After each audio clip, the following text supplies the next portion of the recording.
Have you ever actually stopped to think about why almost every single classic fairy tale starts out with a funeral? Seriously, why do the stories we feed to children almost always kill off the loving, biological mother right at the very beginning?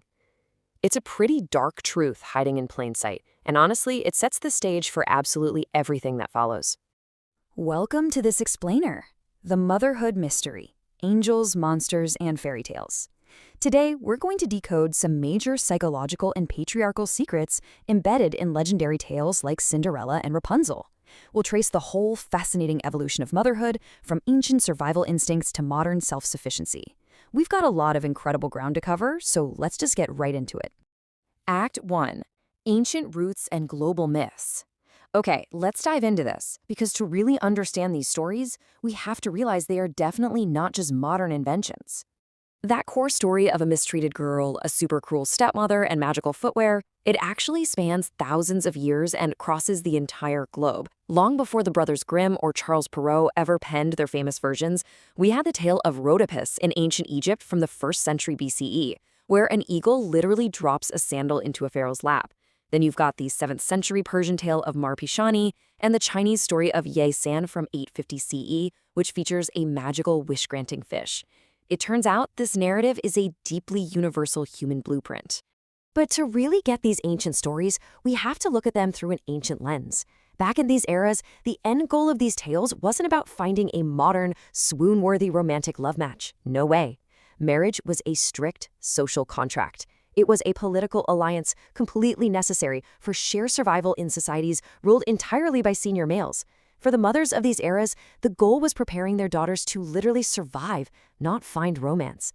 The heroine's journey was fundamentally about resilience in a really brutal world.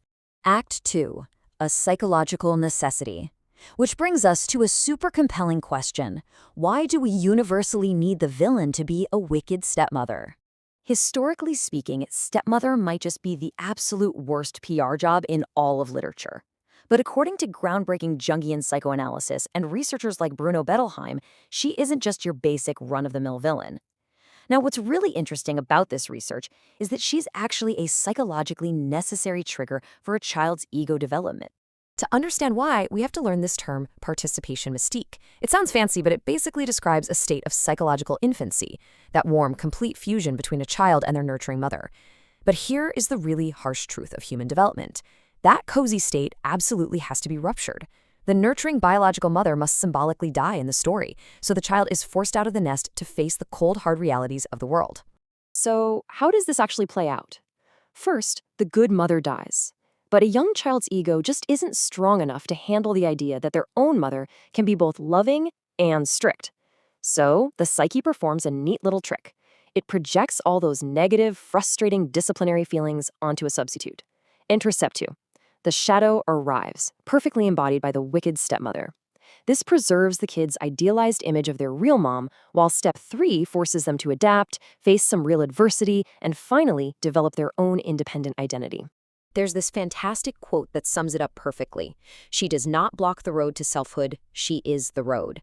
Think about it.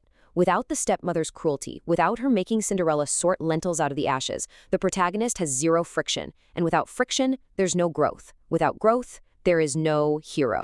Act 3. Angels, Monsters, and Patriarchy. And here's where things take a really wild sociological twist. Over the centuries, this necessary psychological shadow, the stepmother, was totally weaponized by patriarchal storytelling.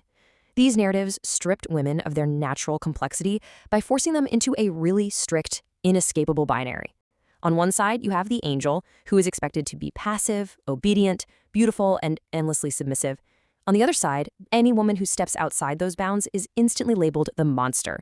She's ambitious, independent, active, and usually heavily punished just for aging.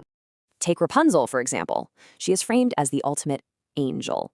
Just look at her setup in the classic Grimm tale. She is literally locked in a tower with zero autonomy. She has to rely entirely on a prince to figure out her escape. Her entire worth is defined by her beauty and the male gaze, and in the end, she functions almost like a saint, healing the blinded prince with her magical tears. It's exactly her powerlessness that makes her so desirable to the male hero who swoops in to take control. Now, on the flip side, let's look at Frau Gothel, Rapunzel's captor. she gets deemed the monster. But why exactly? Well, she's an independent sorceress, she pursues her own goals, and exists entirely outside the traditional patriarchal family structure, meaning she doesn't have a husband ruling over her. Because society couldn't tame her into a submissive marriage, she is vilified, labeled as old, monstrous, and totally unnatural. Which brings us to a super powerful piece of feminist criticism from our source material. Lacking her own history, the female is always secondary or non-existent. This matters so much because these classic tales weren't just harmless bedtime stories, you guys. They were structured to condition societal behavior. They made sure that power, both out in the world and inside the home, remained entirely with the male hero. The prince makes the decisions, the women either quietly submit or they are destroyed.